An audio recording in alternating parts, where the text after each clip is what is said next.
میرا 2 سے 3 منٹ کا جو وقت ہے وہ مجھے چاہیے، تو میں انشاءاللہ دعوت دینے لگا ہوں۔ انشاءاللہ میں پھر اپنی حاضری اس سے آگے لے جاتا ہوں ابھی انشاءاللہ، اور ہمارے سینئر بھی انشاءاللہ طاہر بھائی سے مختلف آپ تشریف لائیں گے۔ آپ ادھر میرے قریب آ جائیں، حاضری کو یقینی بنائیں۔ ادھر بنائیں۔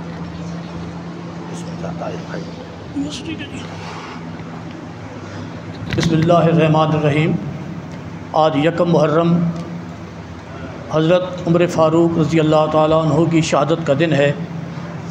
محرم امام علی مقام علیہ الصلوۃ والسلام کی وساطت سے دنیا میں اپنا ایک مقام رکھتا ہے۔ میں بات حضور سیدنا عمر فاروق رضی اللہ تعالیٰ عنہ کی ذات مبارکہ پر کروں گا۔ دنیا میں جتنی جنگیں ہوئیں وہ افلاس پر ہوئیں، بھوک کی وجہ سے ہوئیں۔ دنیا میں جتنے مسائل بنتے ہیں وہ بھوک اور افلاس کی وجہ سے بنتے ہیں۔ جرائم افلاس اور بھوک کی وجہ سے جنم لیتے ہیں۔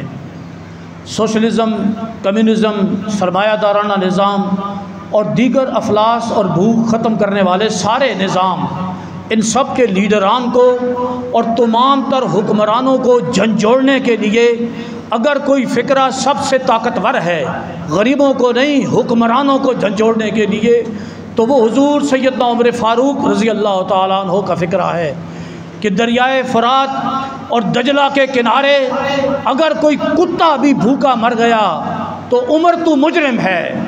یہ دنیا کے حکمرانوں کو جھنجھوڑنے کے لیے عمر فاروق کا فکرہ تھا۔ آپ کی شان میں ایک کلام لکھا ہے، چند اشعار ہیں، اس میں لفظ ماہی کا میں نے استعمال کیا ہے۔ کدی ساڈے بھی گھر تو آ ماہی، اس ماہی سے مراد میں نے حضور سیدنا عمر فاروق رضی اللہ تعالیٰ عنہ کو لیا ہے۔ سماعت فرمائیں کہ کدی ساڈے بھی گھر تو آ ماہی، کدی ساڈے بھی گھر تو آ ماہی، ٹوٹی ہوئی منجی ٹوٹے ہوئے برتن تینوں ملن ہر گٹھ ماہی، کدی ساڈے بھی گھر تو آ ماہی۔ اور ٹھنڈی روٹیاں سکے ٹکڑے ہنجواں دا شربت آہاں دا بالن ساڈی کل خوراکاں ہن ماہی، کدی ساڈے بھی گھر تو آ ماہی۔